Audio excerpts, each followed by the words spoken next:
여러분, 레오나르도 다빈치가 남긴 작품 중 가장 기묘하고 가장 개인적이며 그리고 무엇보다 가장 미완성된 걸작이 있습니다. 바로 성제롬입니다. 언뜻 보면 거친 밑그림 같지만 여기에는 다빈치의 천재성과 인생의 흔적이 고스란히 새겨져 있습니다. 오늘은 이 수수께끼 같은 그림 속으로 깊숙이 들어가 보겠습니다. 작품 소개. 성제롬은 다빈치가 약 1480년대 후반에 그리기 시작한 작품입니다. 하지만 놀랍게도 완성하지 않았습니다. 그럼에도 이 그림은 미술사에서 극도로 중요한 작품으로 평가받는데요. 그 이유는 완성된 작품에서는 절대 볼 수 없는 다빈치의 손놀림, 구상, 수정보완 흔적이 날 것 그대로 남아있기 때문입니다. 마치 그의 작업실 문을 몰래 열어 작업 과정을 들여다보는 느낌이죠. 왜 성제롬인가? 성제롬은 광야에서 금욕하며 성경을 번역한 수도자입니다.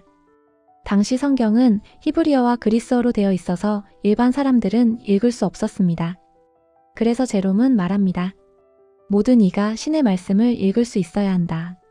그리고는 스스로 히브리어, 그리스어, 라틴어까지 익혀 성경을 라틴어로 번역합니다.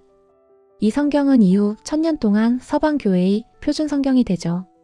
그런데 이 학자의 모습 뒤에는 참혹한 고행의 전설이 숨겨져 있습니다.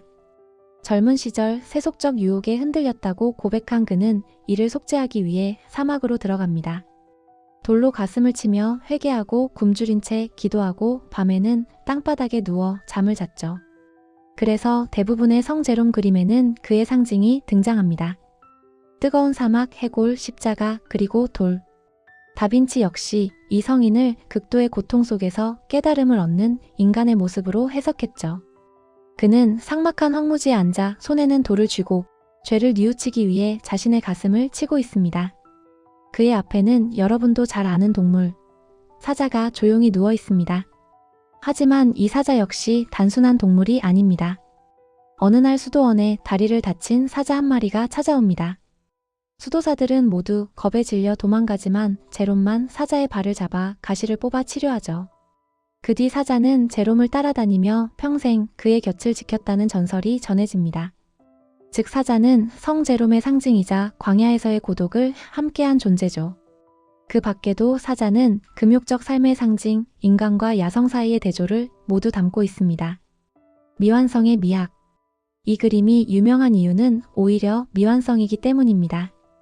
캔버스를 보면 일부는 진짜 스케치 성 그대로, 어떤 부분은 막 시작한 밑을, 제롬의 얼굴은 거의 완성 수준, 몸은 근육의 형태를 연구한 드로잉처럼 보임, 사자는 형태만 겨우 잡아둔 수준, 여러 단계가 한 화면에 공존합니다. 즉, 이 그림은 다빈치의 작업 과정 교과서라고 불립니다. 근육을 그릴 때는 이렇게, 뼈대를 잡을 때는 이렇게, 명암을 넣기 전에는 이렇게. 그의 모든 기술이 단계별로 펼쳐지죠. 쇄골의 위치, 복근의 방향, 목 근육의 긴장, 갈비뼈, 곡선, 팔 근육의 수축 기전. 그는 단순히 근육을 그린 것이 아니라 완전히 해부학적 기능을 이해한 상태로 그렸습니다. 다빈치가 해부학에 얼마나 미쳐 있었는지, 얼마나 관찰에 집착했는지가 정확히 보입니다. 다빈치가 그림을 찢어버렸다고? 이 작품에는 충격적인 이야기가 하나 있습니다. 다빈치가 이 그림을 직접 찢어 여러 조각으로 버렸다는 설입니다. 나중에 이 조각들이 서랍, 재단, 가구 속에서 발견되어 다시 이어 붙여졌다고 하죠. 왜 찢었을까? 완성도에 대한 불만, 종교적 열정과 자기 혐오, 작업 방향에 대한 고민 등 다양한 추측이 있습니다. 어떤 이유든 이 이야기는 다빈치의 열정과 고독을 극적으로 보여주는 상징이 되었습니다. 성제롬의 자세에 숨은 다빈치의 심리. 성제롬은 가슴을 치며 속죄합니다. 다빈치는 이 그림에서 고통 속에서의 인간의 위대함을 이야기합니다. 성제롬의 몸은 굶주리고 쇠약해 보이지만 그 자세는 굳세고 힘이 넘칩니다. 그의 목은 뒤로 젖혀져 하늘을 바라보며 고통과 구원을 동시에 품고 있습니다. 성제롬의 오른손에는 작은 돌이 쥐어 있습니다.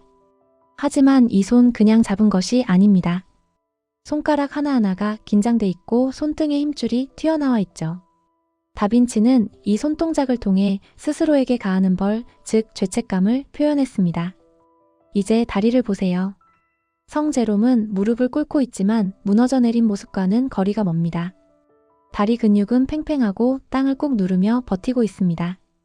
절망 속에서도 인간은 버틴다. 그의 다리는 무너진 영혼을 지탱하는 마지막 의지입니다. 마지막으로 성 제롬의 허리는 부자연스러울 만큼 비틀려 있습니다. 이 비틀림이 만들어내는 긴장감은 르네상스 미학의 정수, 다빈치 특유의 스푸마토와 역동성이 결합된 결과죠. 비틀린 허리는 마치 이렇게 말합니다. 고통이 나를 흔들지만 나는 꺾이지 않는다. 이 장면은 다빈치가 젊은 시절 삶의 정체성, 종교적 고민, 예술적 불안 등을 담았다는 해석도 있습니다.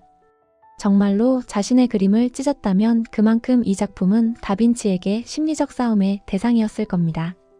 오늘날의 성 제롬. 오늘날 이 작품은 바티칸 미술관에 소장되어 있습니다. 많은 사람들이 이 작품 앞에 서면 완성되지 않은 얼굴, 드러난 선들, 흔들리는 명암 때문에 이상하게 감정이 흔들립니다.